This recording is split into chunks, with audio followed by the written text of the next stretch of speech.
What's up, y'all? Happy Tuesday. I'm trying to go live on YouTube, but that's probably not going to happen today.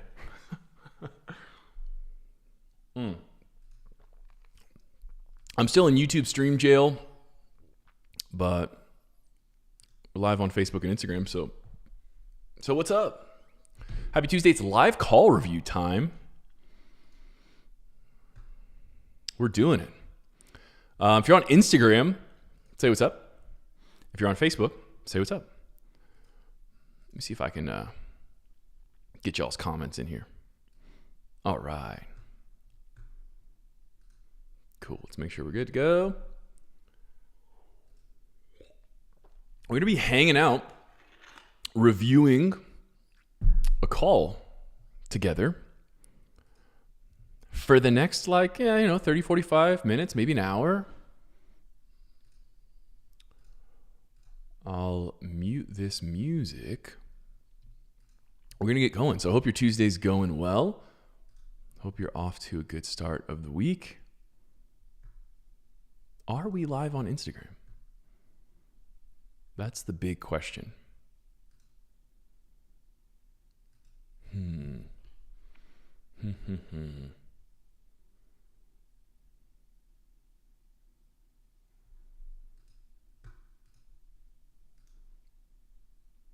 Says I am. Says we're live on YouTube as well. Cool. Oh, we are. Sick. What's up, you guys? Yo, if you're on YouTube, hey, say what's up. We made it. We made it. Let's get into call review here. So I'm going to review a call from one of my sales reps on a marketing agency offer we sell to attorneys who want to grow their estate planning practice. So I'm going to listen to the discovery call first. We're going to listen to the discovery call first, and then we'll listen to the end of the demo call where he makes the offer. Now, this one did close. What's up, Melissa? Oh, you're on YouTube. Cool. Hey, hey. Look at this. Technology's working. It's fantastic. Okay. So, we're just going to get into it. So we're going to listen to a discovery call. This did close. So this guy closed last Tuesday. Pretty sophisticated prospect. Like I said, we'll listen to the discovery call, listen to a little bit of the intro call. And if you've never done call review before, or if you've never heard me do live call review before, what we're going to do is we're going to look for, I think, the moments that matter. Right? We're really looking for the instances that could have affected this call, could have gone a certain way, could have gone differently. And the goal here is not to judge, right? It's not to just be like, hey, this wasn't good, or you should have done this differently, or it's wrong. It's to point out things that went well, to point out things that maybe could have thrown the call off the rails. But ultimately with a close, like when we're reviewing a win, hey, Samantha, when we're reviewing a win, then I'm only going to give so much feedback, right? So the point here is to practice focusing on leverage. Focus on leverage when you're listening to calls. So if you are not familiar with how to review calls, I actually have an entire guide of how to review sales calls, and you can get access to all that stuff in my school community. So if you don't know what school is, it's like a community, and it also has training courses. There's discussion in there, and it's super cool, and it's a helpful way to put all that information. So if you want to learn how to review and manage your own calls, there's actually a call review strategy guide in my sales management course in school, in Sales Everyday School. So feel free to click the link in my bios, and you can find the access to school. But without further ado, enough faffing about for 5 minutes. Let's get into the call. That is a McLaren Senna, and would love to own one of those one day. Would love to drive one of those one day. So this is a 12-minute discovery call. We do the discovery calls over phone, and then we do the demo calls over Zoom. So we'll pop over there in short order, but we're going to go through the discovery call first. I'm going to unmute my system audio. Those of you who are hanging out with me, let me know if you can hear this when it gets playing. I'm going to make sure that you can hear the audio clearly. Hey, is this Douglas? Yes, it is. You hear that all right? Hey, Douglas, this is Chris from Cake Fuel. How are you? I'm okay. How are you? I'm good, thanks. I'm giving you a call for the appointment you set up with us today. Is this still a good time? Sure. Okay, cool. So before we get started, I just want to let you know the call is going to be pretty simple today. I just kind of want to get to know you and your practice a little bit, see what kind of goals you're trying to hit. And if we can help you get there, then we can talk more about it. But if not, no hard feelings. Sound good? Sure. Cool. So straight out of the gate, we've got basically no rapport, no chit chat, small talk, or nothing. This is pretty common for us over here with this business. We're talking to attorneys, so they don't really like to sit and talk about the weather and all kinds of nonsense. They are driver personality types. They're what's called driver personality types. So they're like straight to business, like who's in control of this thing? And if you're not in control, I'm going to grab the wheel. So straight away, my sales rep knows that. He goes right into his frame. He gives an upfront contract agenda or framing and just sets an agenda for the meeting of how this intro and discovery call is going to go. And then he's right into questions. So. Okay, cool. So Douglas, tell me real quick, what, like besides seeing our ad, what motivated you to book a call with us today? Just a desire to grow the estate planning, probate, trust side of my practice. Okay. Are you primarily doing estate planning, or is that just a part of it? Primarily, probably now. I was about 40% of my practice for the most part, but I've transitioned out of, or trying to transition away from doing family and growing that side of it along with Medicaid planning and things like that. So it's gone over. It's definitely gone over half now. Gotcha. Okay. What motivated you to start transitioning over fully? Tired of the bullshit with family law. All the litigation and all that. I didn't mind litigation. I mean, I'd been a trial attorney from coming out of law school as a prosecutor and everything like that. Just the fighting over stuff that seemed trivial and how people chose to define winning when you're getting divorced. Just got tired of the emotional side of it. Just kind of shitty overall. Yeah, I mean, you want to be able to.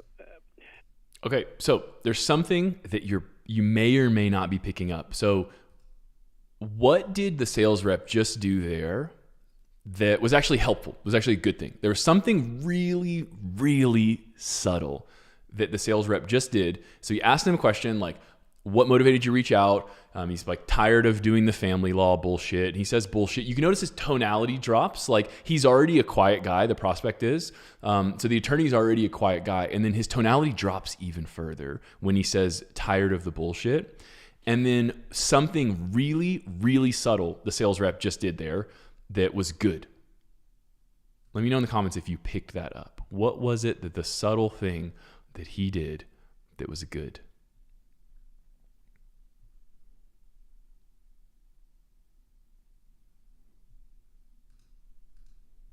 I don't know if there's a delay on the chat. I'm like impatient. I'm like, come on, let's go. Let's go. So what he did, I don't know if anyone's gonna guess.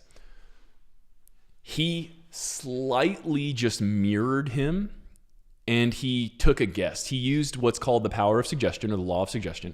And he suggested a thing. So the prospect said bullshit. And then he said, litigation. So he took a guess at what bullshit meant for the prospect. And then the prospect just expanded. And so you could have asked a more direct question to clarify, like, what do you mean by that? What do you mean by bullshit? Oh, what do you mean by that? So he took a guess. So he's like, oh, like, you mean litigation? And then he goes to expanding.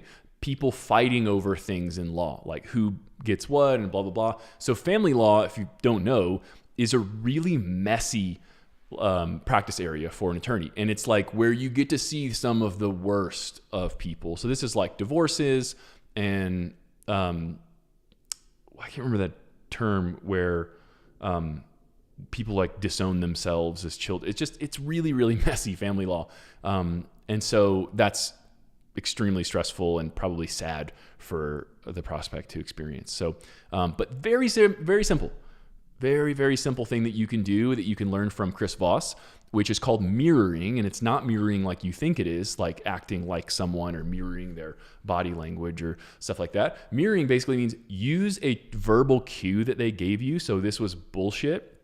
And you can guess like our sales rep did here, or you can say the word back to them with an upward inflection or tonality. So if the prospect said bullshit, you could be like, bullshit? And then he or they are going to expand on that. So that was good and very, very subtle. And this is something that you don't really pick up in sales training. You pick up communicating. And if you're just engaged in any kind of conversation, business or otherwise, like you're going to probably do this pretty naturally. And that's a good thing. It keeps people talking. So let's keep going. I enjoyed helping clients who were in a troubled time and trying to guide them through the process. But for every one of those, I would get someone that wasn't going to be happy with anything, was just bitter about everything, and that got to be a drain. And I just like, it's not worth the money. And it was a big hit financially, but it's not worth the money to continue to. Just like that emotional stress and burden, right? Yeah, just dealing with it. Okay. So with the estate planning stuff, I'm guessing you're doing, because it's more transactional, a little more positive. Yeah.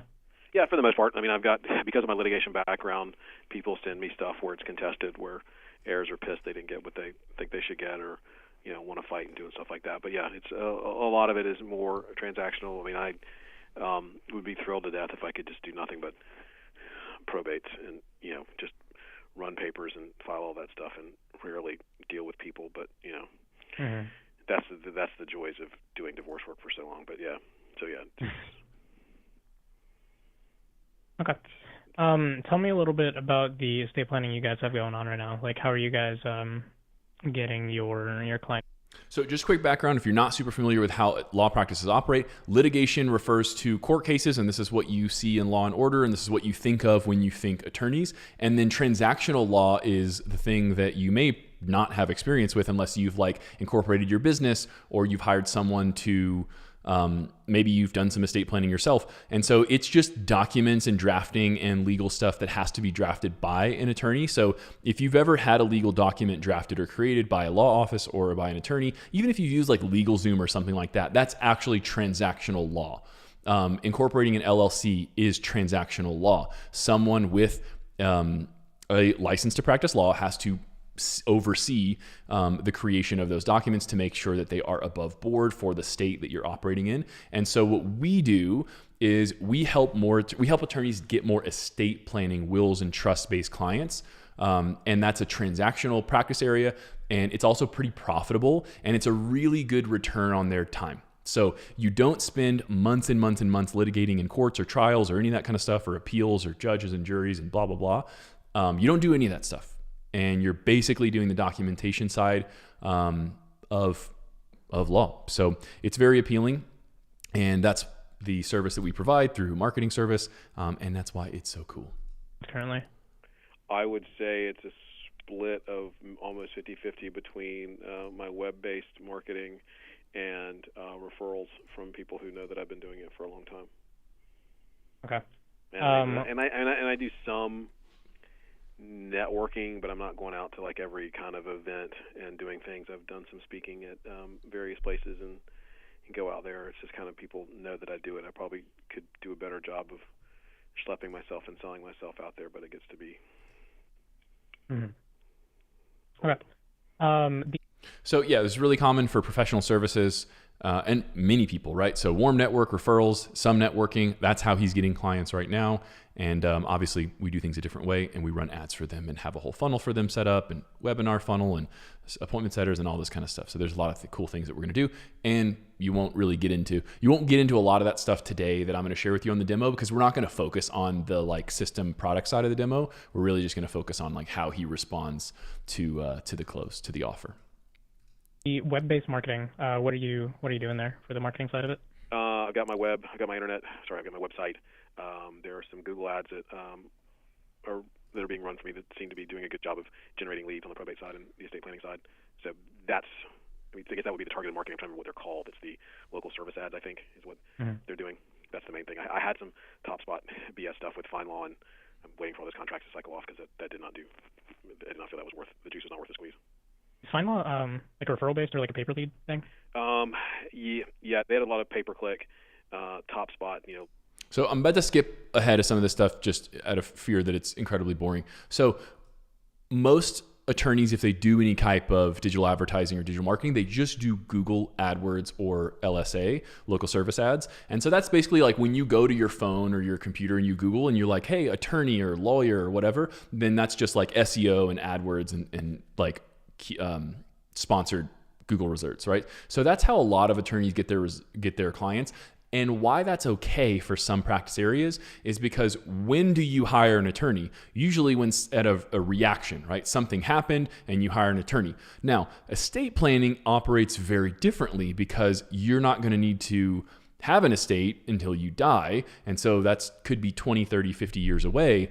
And so it operates very differently. So SEO and AdWords and intent-based marketing is totally fine for like DUI or divorce or something like that.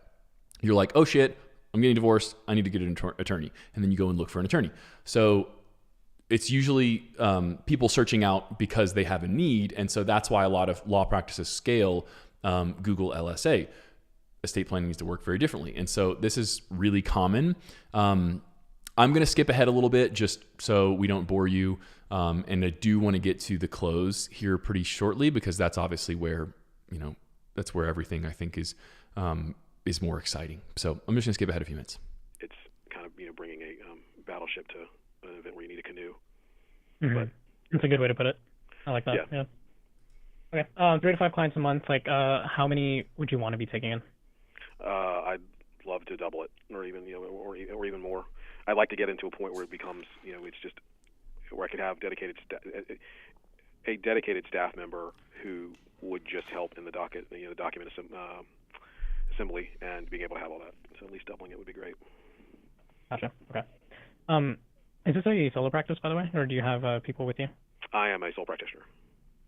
Cool. So that's a really good distinction by the sales rep because normally it's very common for an attorney who has an existing practice that's not just them. If they're solo, then they'll do everything, right? But if they have a paralegal or an assistant, or if they have other attorneys, junior or senior partners in the firm, then they'll specialize in different areas. So that's an important distinction and clarifying question from our sales rep. Is it just you? Because he says he wants to get to the point where he can have someone dedicated fully to estate planning. So we need to find out if that person's already hired or if he would be doing it for now. And so that's just a good distinction going into our demo. Okay. So how much do you know about what we do besides, the stuff you saw on the ad? Not much at all. Okay. So just to give you a really quick high-level overview, we are a marketing agency that specializes in estate planning. So our clients are attorneys like you who are either solo or they have a team. But essentially what we are doing is helping you market to get more estate planning clients per month. Basically the way that works is we do all the marketing for you. The whole thing is a done-for-you system where we're doing all the marketing, we're doing all the ad research, all the outreach, and then we're putting them on your calendar after qualifying them. All you have to really worry about is taking the consultation calls and then actually closing them. So we can go into a lot more detail about it on a second call if you'd like. But before we go that far, let me ask you, is this something you were looking for? Always, yeah. I'm looking to grow it and market. The question is always going to be cost and stuff like that. Mm-hmm. So interesting. I've already identified, I think, what's missing or what could be the main feedback for this call specifically. The demo call would have specific feedback and that would be different. But the biggest opportunity right now, unless it happens, which sequentially it would not make sense for him to do after this. So he did just a little elevator pitch and made sure like, hey, you're in the right room and, this is what we could do for you. And is that something that you're interested in doing? And then therefore we should book a demo call where I can show you and take you through it and what it looks like. So that's a fine thing to do. What's really missing though, or what was missed is a diagnosis of what his gap is. So if you're familiar with sort of classical, it's like 10 years old. If you're familiar with high ticket sales methodology and what the frame here is, it's where you are, where you want to go, and what's keeping you from getting where you want to go. So that's the typical frame, and that's even kind of what our sales rep used in the beginning of this call. And diagnosing what's in between and what is their 80-20, what's their biggest bottleneck, what's their biggest focal point, what's the gap that they need to solve, fix, or cross. that has to be diagnosed. It has to be shared. And then there has to be some alignment. And what that will do is it minimizes objections right out of the gate. And also it creates this sort of rubber band effect, this spring effect, where some tension's created. You're in the situation you don't want to be. We have a solution or knowledge that can help you get out of that situation. And here is exactly where you are in reference to those 2 points, and more specifically in reference to where you want to get to. And so there needs to be some just clear alignment here, and that's kind of missed. And so what our sales rep does instead is he just assumes that our prospect is aware of that, doesn't elevate himself as an authority by stating very clearly what the issue is. And so this is the doctor metaphor or analogy that you all have heard or are familiar with, or maybe you're not, and this is your first time hearing it. And so when you go into the doctor and you say, "Ow, doc, my arm hurts," they don't immediately say, "Well, you should get into surgery. We have a spot on Thursday at 2 p.m. How does that sound?" First, they're going to take an x-ray and they're going to look at it and they're going to hit you with a pitchfork or whatever and see if your humerus is broken. And then if it is, they're going to say, "Okay, so you have this fracture right here. You see that on the x-ray? That's broken. And of course, that's why your arm freaking hurts." And so what we would do is we would do some sort of surgery. And so the diagnosis has to come before the prescription, because prescription without diagnosis is malpractice. And so that is missing from this discovery call. There's not a clear diagnosis. And the sales rep might not have done that because the prospect's pretty sophisticated. Like, he kind of is speaking articulately and clearly, that he knows that this is a problem that he wants to solve. And you can even tell by the way that he responds to that elevator pitch, like, is that something you want to do? Do you want to help with that? Do you want to do the demo call? And so that's why he says, well, it always comes down to cost, because the prospect kind of knows what his problem is.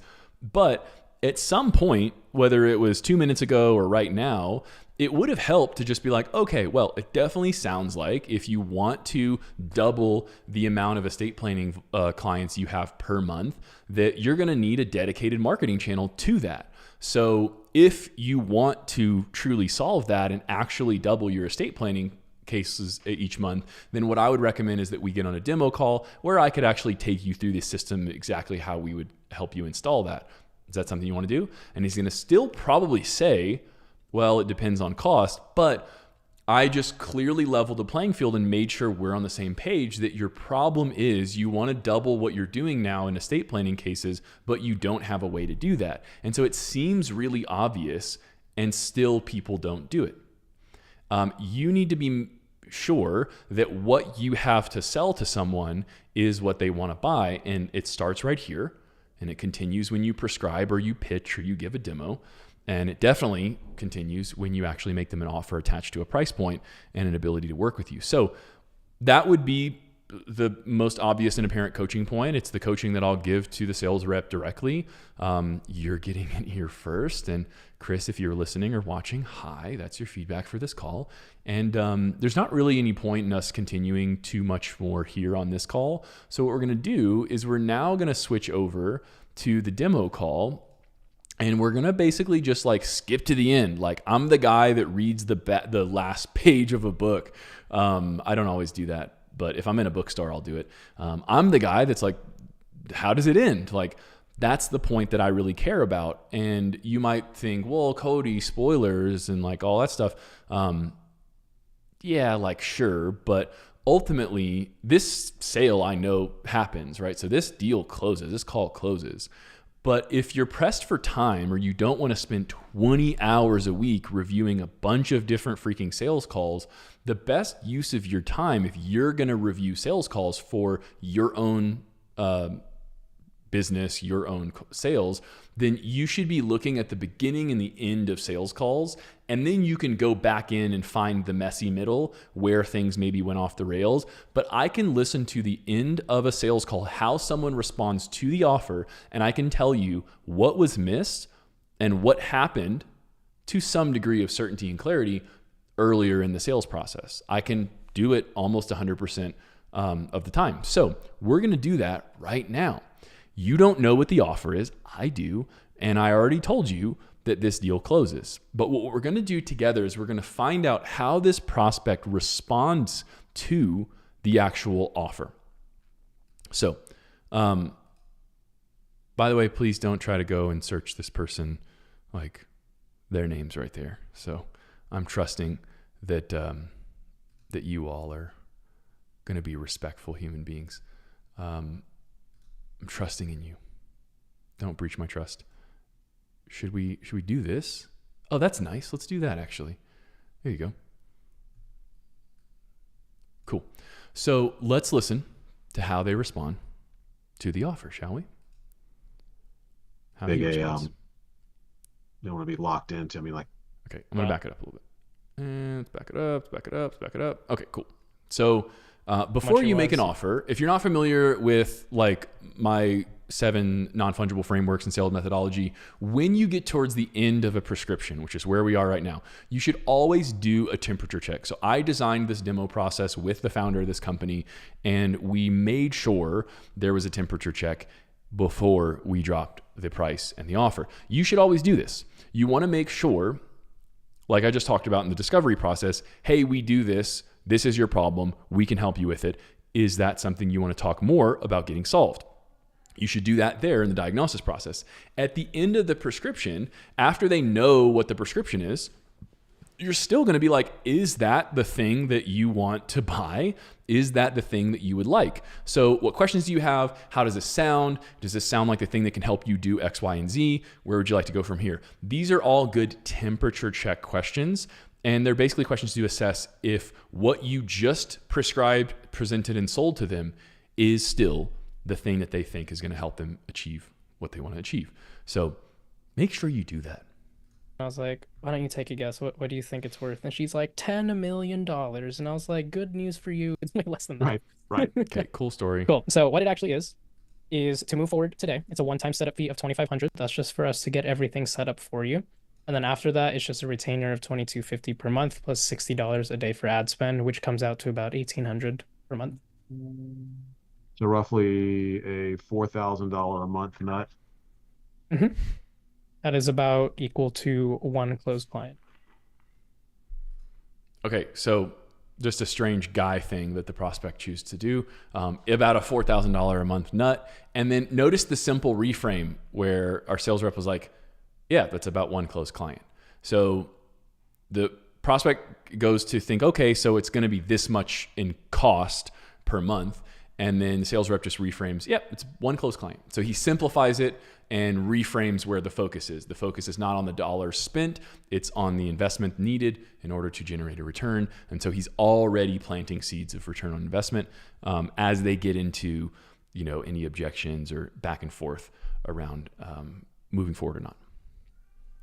Yeah.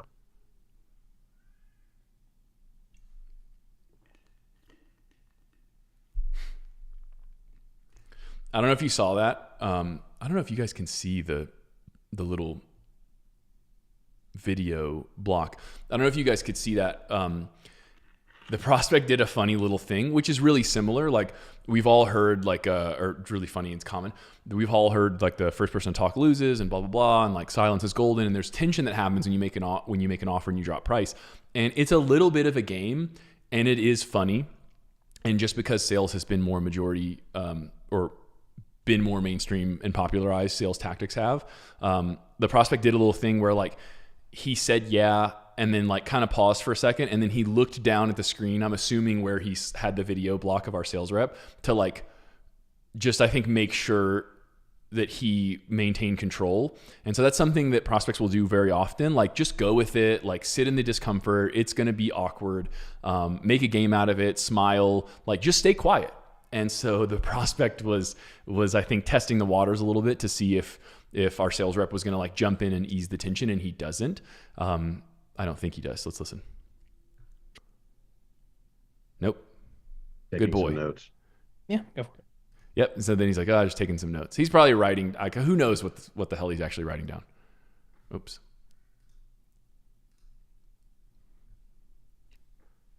Gotcha. Okay. Interesting. So if you want a quick look at what that investment timeline would look like, So to set everything up, it would be your the setup fee plus the first month. So that's where the 4750 comes from. And then Mhm. after we build everything within the next week or two, once it's ready to go live, that ad spend for the 1800 would hit. And that's when you would start seeing your leads and consultations coming in. And then after that, it's just the monthly plus the ad spend every month. And it is month to month. Okay. So no long-term contracts, none of that stuff like that.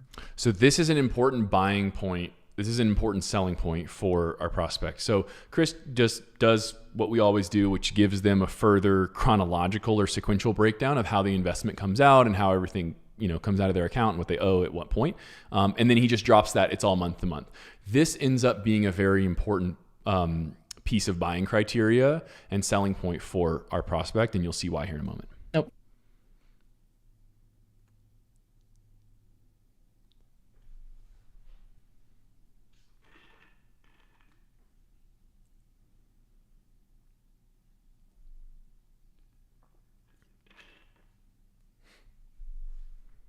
Just going to skim through the silence here.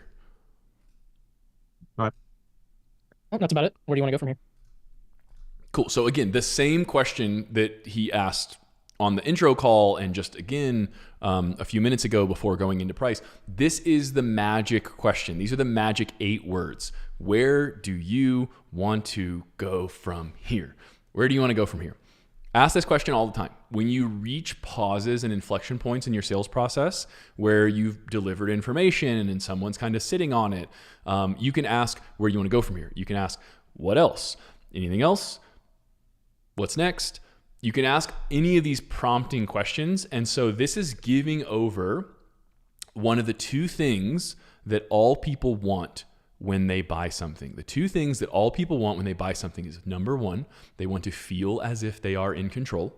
So you want the illusion of control. I want to feel in control. Number 2 is I want to feel like I got a good deal. The prospect gets both of these things here at the end of the call or in this call throughout the next 5 to 20 minutes. And that's why he moves forward.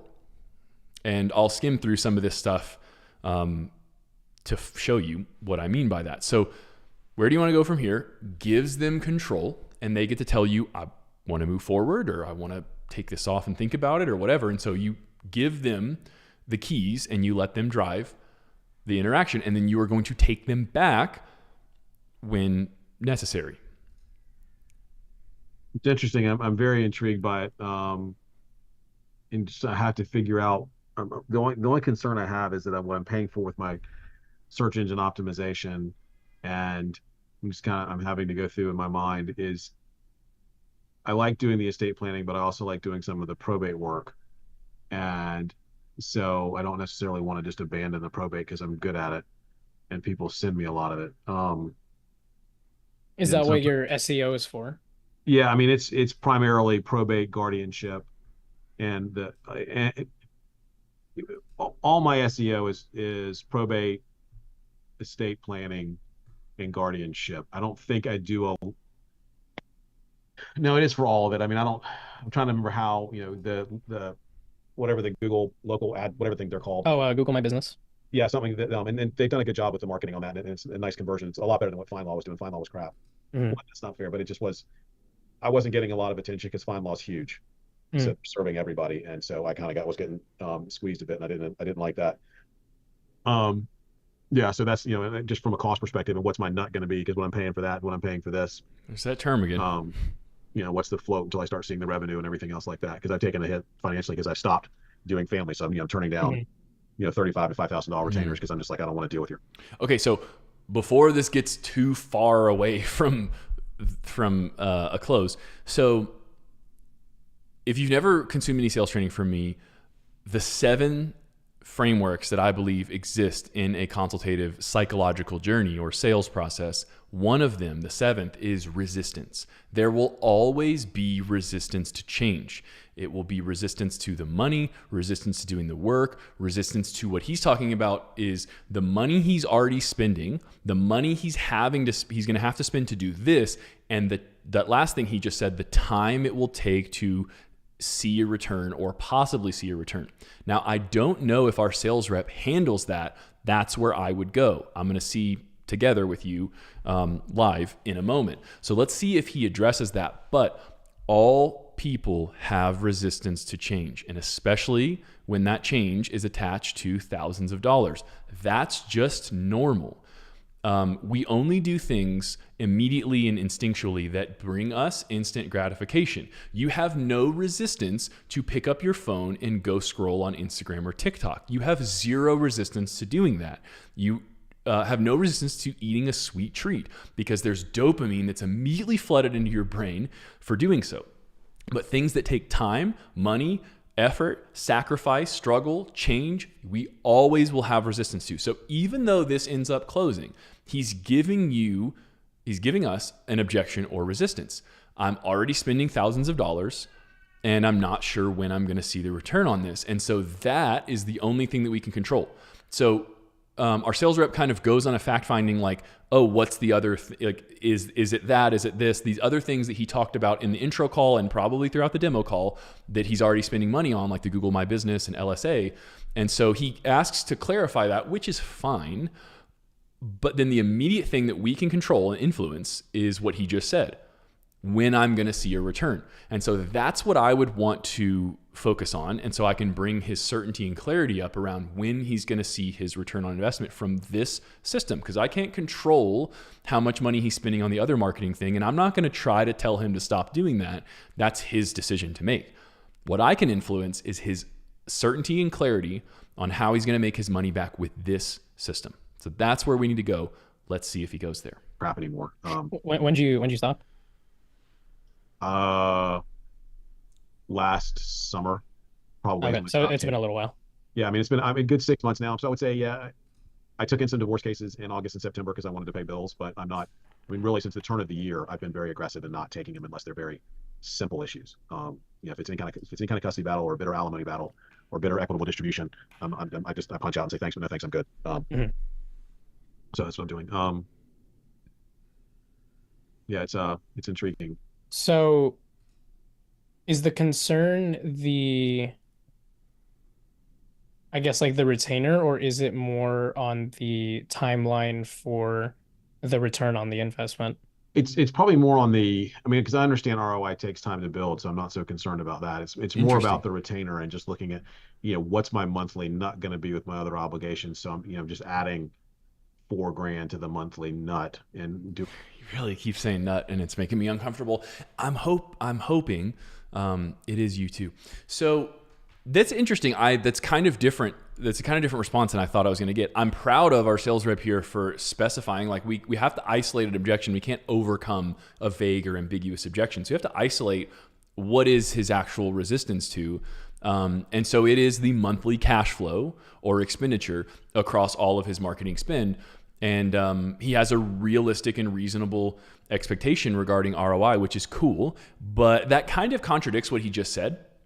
So maybe I would poke at that a little bit. But I mean, he's telling you now. So we got to kind of take it at face value. But I want to, and trying to carry that, and then having that as the debt that I'm carrying in doing stuff like that. So that's more of just a dollars and cents question. The fact that I'm not locked into a contract, that means if I get cold feet after 60 days, I can punch out and no harm, no foul. Not that I intend to do that, but that helps a good bit because it's not as big a don't want to be locked into. I mean, like I don't mind saying this. I did a big did big marketing push with FindLaw, literally signed it 20 days before the shit hit the fan financially in 2008, 2009. So I was locked into the contract with this huge contract when everything and I was doing a lot of family. How long was it for? I think I was on a 2-year commitment with them. Oh, like right before all that happened? Yeah. So you're probably too young, but I mean, it was like I was about to go into high school. Yeah. So I mean, when it hit, so, all the probably wouldn't have told him that. Guys who did family and stuff like that. I mean, the high dollar. So yeah, that's always been. So a little bit of reminiscing, like I lost money in 2008, 2009. Like that's, fucking long time ago. So the classic line here that you can think or you can say or ask is like, are you going to let a bad decision burn you twice? Like, just because you had your heart broken, doesn't mean that you're not going to get out there and try to find love again. Are you going to are you never going to expose yourself to risk again because you had a bad outcome before? That's an uncomfortable question to ask. But if you ask a question like that, then you'd be amazed at how people will kind of stand up to that challenge and that little bit of a poke in the chest. And that's just the reality. It's like, hey, I understand it. I get it. Doesn't mean I have to agree. So you lost money before. We all have. I think, do you believe in this system? Does it make sense to you? And can you see the path to ROI? And ultimately, is more estate planning clients what you really want? Like, you just kind of have to loop them back to their original desire that got them on the phone in the first place, which is still there. He's just, he's venting a little bit. He's talking through it, which is a really good sign, right? And I think ultimately why this deal closes is because their sales rep kept this guy talking through his logic instead of trying to push him too hard, and then he clams up, goes offline away, and then maybe doesn't even come back. So let's keep it going. Because that was it was awful. I mean, it just huge step back. Yeah, it was huge. I'm going to speed it up financially that I had to keep dealing with. Still talking about I keep paying less even though it wasn't turning over the way I wanted to. So yeah, that's this always that kind of the nervous pulling the trigger kind of stuff. Okay. So that's good. So he kind of talked through all of the logic around why he's hesitant. And then he gets to a very common place. Like, even when you have logic on both sides, why you should, why you shouldn't, why you do, why you don't, why you will, why you won't, even that, underneath all of that is just a little bit of fear. Like, even if you move through that, rather, there's still just gonna be a little bit of fear to actually doing something, making the decision. Like I said, if it doesn't provide you immediate dopamine, you are going to have some sort of resistance to do it. And it takes experience to be able to move past that intentionally and consciously. Or it takes a lot of emotional desire to kind of push you through that. You're like, I don't really care. I want this thing anyway. And so even if it feels risky, I'm going to do it. And so what he got to was, well, just, there's always going to be a little bit of anxiety to pull the trigger. So that's a really normal place. Now, I don't know if you can see his video, but now our sales rep is looking up, and I think to his left, and he's thinking about, what can I do to remove some of that? So I think that's where he goes next. Yeah, no, that's completely fair. Especially with all that hitting, like, at the time it did. Yeah, like the timing couldn't have been worse. No, yeah, it was funny because I remember I did that, and at the same time at that point when we were worrying about it. So yeah, that's the thing I'm worried about, and I'm an overthinker at times. That's the problem, and so I don't want to pull the trigger without looking at numbers, looking at finances, see where I want to be, and see what's going on. But I mean, I'm intrigued by the idea. If you don't mind me asking, how much are you investing when it comes to the SEO for the other things? About 5 a month. Yeah, about 5,000 a month right now with my website and all that. I've got some other expenses, but I'm not counting those because I switched companies. I went with a guy who had been working with Thomson Reuters, FindLaw, and they went with a more smaller boutique that was able to give more attention. But I had contracts they had locked me into that carried over, and so I've got some things with them that just suck. That they'll scale off. One of them scales off in 2 months, and the other scale off in a year. Which that alone, this is not in that 5,000 number I'll give you, but that was because the ad buys are expensive.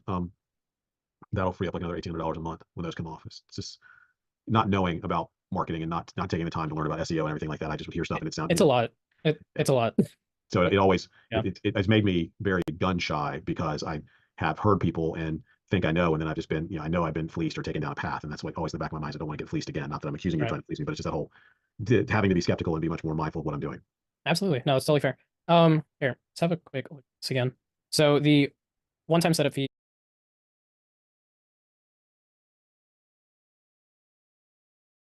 Oop, I was on mute. So our sales rep definitely already made the decision to do this long before prospect just stopped talking right there. And where he said, like, I don't want to get fleeced again. I'm just, I'm not convinced, not accusing you of that, but I just don't want that to happen, right? So it's just general fear and anxiety around exposing yourself to risk again, especially after being burned. And it's just interesting that this wound is still not healed from 2008, 2009. That's pretty wild, but Yeah, it happens. So this is built into the way that we have this pricing structure for this offer. And if you do not have any ability to negotiate gross margin in your service-based business, then you might want to consider giving yourself some margin here, because this is how to turn a maybe or a tomorrow deal into a today deal. What this sales rep is about to do right now. We built this into the price about 8 months ago. I was like, hey guys, if you've ever done this, this is what I think would be really helpful. And it's been a pretty awesome decision. We have collected more cash. We have honestly closed more clients more consistently, because now we're giving them incentives instead of just keeping things as is, right? So if you don't have any negotiation room, then you don't really have a lot of leverage and a reason why you would close a deal today instead of tomorrow. And you can use risk reversals and stuff all day long, but this is just a simple financial sliding scale kind of tool. When you look at someone's trust levels, financial situation, cash flow, whatever. And so if you don't already know what's about to happen, let's play the tape. Of 25, we could work with that a little bit. It doesn't have to be a hard number. How would you feel if this setup fee comes down, but then we keep the 2250, 1800 for the months following? So we get you in a little bit cheaper just to get everything built up and running, and then we go from there. I would feel better with a smaller nut up front. Wow, nut yet again. Drink every time he says nut. So I would have done it completely differently, but hey, it works. So who am I to sit here and well, I'm an armchair quarterback, so that's who I am. So for him to be like, what if we did this? Would that be okay? Like, there's not a lot of power in that negotiation frame. And so I think doing this is fine. I would have probably asked a question to see, like, what is the minimum effective dose here for negotiation financially? So we've identified that there are two friction points or pieces of resistance. There's two pieces of resistance that is keeping this from becoming a deal. There's his general anxiety and fear towards making a decision. And then there's the upfront investment side of this as well. So it's and they're attached, right? Of course they're attached, because if it was significantly less expensive, then that fear and anxiety wouldn't be there. It might manifest in another way, like, oh, you're really cheap. Are you really that good at what you're doing? Whatever. But it would, there's just price elasticity is a very real thing. And so there's the financial side of it, and then there's just the general anxiety and fear. Now, I'm not going to heal his 2008 trauma in 15 minutes. I'm not going to do that. As skilled as I think I am, as much as I may try a little bit, like, I'm probably not going to achieve that. And so the way forward is definitely to see if we can make a move here financially to ultimately get this guy in here, work with him. And this model is not an average order value model. This is an LTV model. This is a marketing agency. This is a retention-based model. So we are going to win when we help our prospect scale his estate planning clients practice, and he's going to stick with us for months and months and months.